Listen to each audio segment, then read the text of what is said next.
Ladies and gentlemen, boys and girls, welcome back to a brand new Decode. Today we're going to be taking a look at the recent controversial comments that Mark Carney made regarding the New World Order. Said exactly in that manner. A really strange way to deliver such a controversial term as is. Not only that, we're really taking a look at some very interesting connections between Canada and this show here, Fallout, as there was recently in episode 4 a really strange Easter egg that was found. This was caught in the middle of a scene during one of the latest episodes of Fallout, and as you see, it says right there, United States annexed territory of Canada. Quite fitting and possibly another example of predictive programming within Hollywood, within the current context of what is going on politically between the US and Canada. But not only that, take a closer look. What do we got going on here?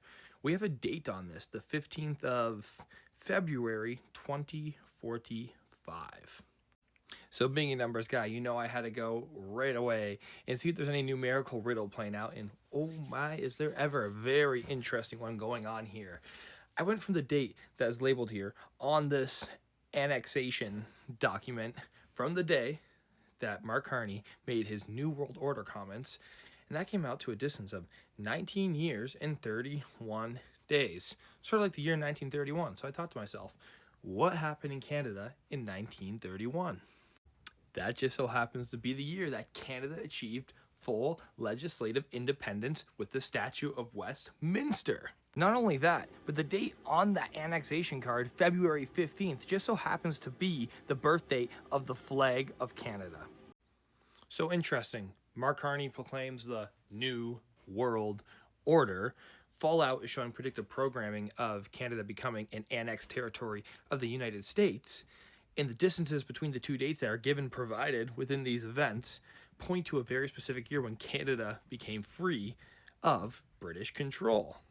So this was most definitely not the first, and most definitely will not be the last, that a politician uses the very controversial term of New World Order. One of the most renowned and well-known one is George Herbert Walker Bush, George Bush's father there, proclaiming this in 1990 in his infamous speech where he says, "There will be a New World Order, and trust me, we will be successful."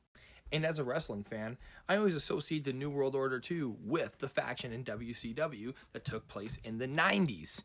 But if we go from the date that George Herbert Walker Bush proclaimed the New World Order, which just so happens to be on 9/11, 1990.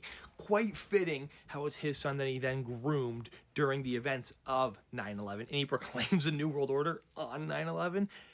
Anyways, if we go from 9/11, 1990 to the debut of the NWO and WCW, that is 303 weeks apart. Not unlike Mark Carney making this announcement too on 33 date numerology. And now let's just briefly touch on who George H.W. Bush is. Not only was he a president of the United States of America, but he ran the CIA for several years before he became president. He then groomed and trained Bill Clinton, who then became the president after him, who then was followed by his son, George Bush, who then placed one of his close longtime political allies, Dick Cheney, as his vice president. So we saw essentially for a strand of 40 years a very deep control by George Herbert Walker Bush. Not only that though, if you're familiar with this, with Yale Skull and Bones Secret Society, based out of Yale there, they are all very notorious members. If you remember in that election, the 2000 election there, it was George Bush and I'm blanking on his name right now. I believe John Kerry. But they are both members and alumni of Yale Skull and Bones Secret Society alongside George Herbert Walker Bush, as you see at the top circled.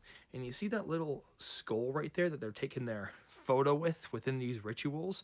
Well, going back to 1918, there was a grave robbery of the indigenous chief Geronimo, which is theorized and widely accepted to be committed by Prescott Bush, the grandpa of George Bush and the father of George H.W. Bush. So this family is very deeply tied in some very controversial political things, war things, 9/11, and also have a very deep root in secret societies. Not only that, but the year that George Bush, who was the figurehead of 9/11, graduated from Yale's Skull and Bones was 68, the exact same year that World Trade Center construction began, and then 33 years later, 9/11 took place. Now let's go back to this quick. If we go from when Woodrow Wilson declared in his own words a new world order, that being on February 11th, 1918, to the day that George Herbert Walker Bush made his New World Order comments, it is separated by 72 years, 30 weeks, and 3 days, fitting within this 33 riddle as per usual. But over here, you'll see that we see some different numbers that we don't usually highlight on this channel. But given the context and this very deep relation to 9/11 within this family and this decode, I think it's very important that we shed some light on it.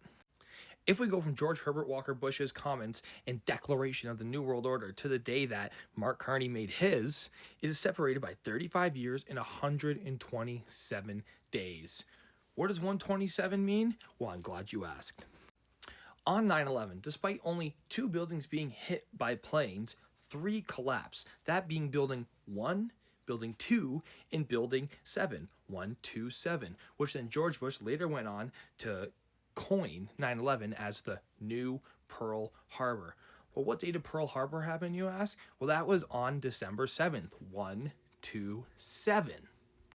Not only that, but for some odd reason, they coined the place where the towers collapsed as Ground Zero, which up until that point, Ground Zero was only used as a term to describe the point above or below a nuclear explosion. Which gets pretty interesting when you look at just how easily and simply these buildings collapsed and turned into dust with little to no rubble in comparison to the size of these buildings.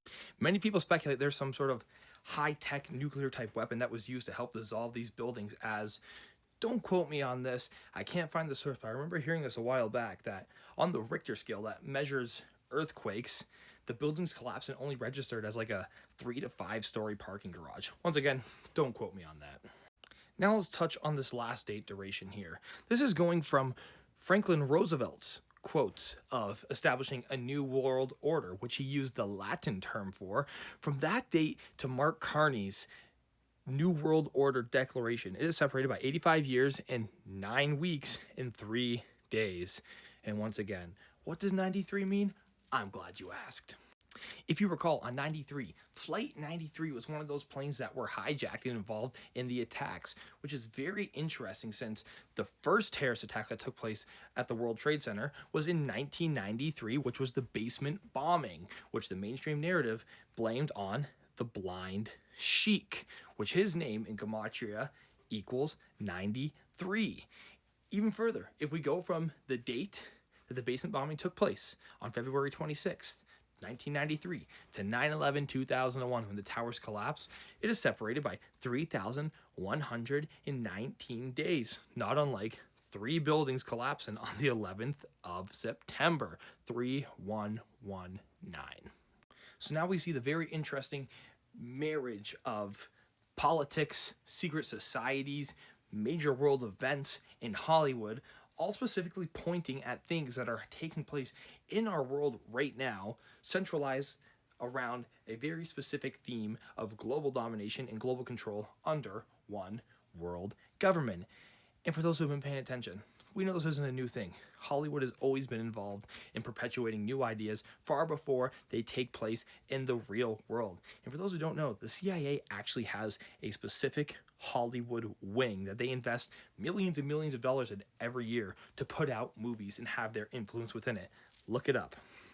With all that being said, I'd love to hear your opinions on what's really going on and taking place with this. Just a disclaimer, even though it's the end of the video, this is all just hypothetical for fun, entertainment purposes, as we theorize and just investigate and look at the world through different eyes, a different lens, a lens that these secret societies and occult practices tend to have practiced for thousands of years, which has been low-key hidden from us. So, once again, I hope you guys enjoyed. I hope you learned something, and I will see you in the next one.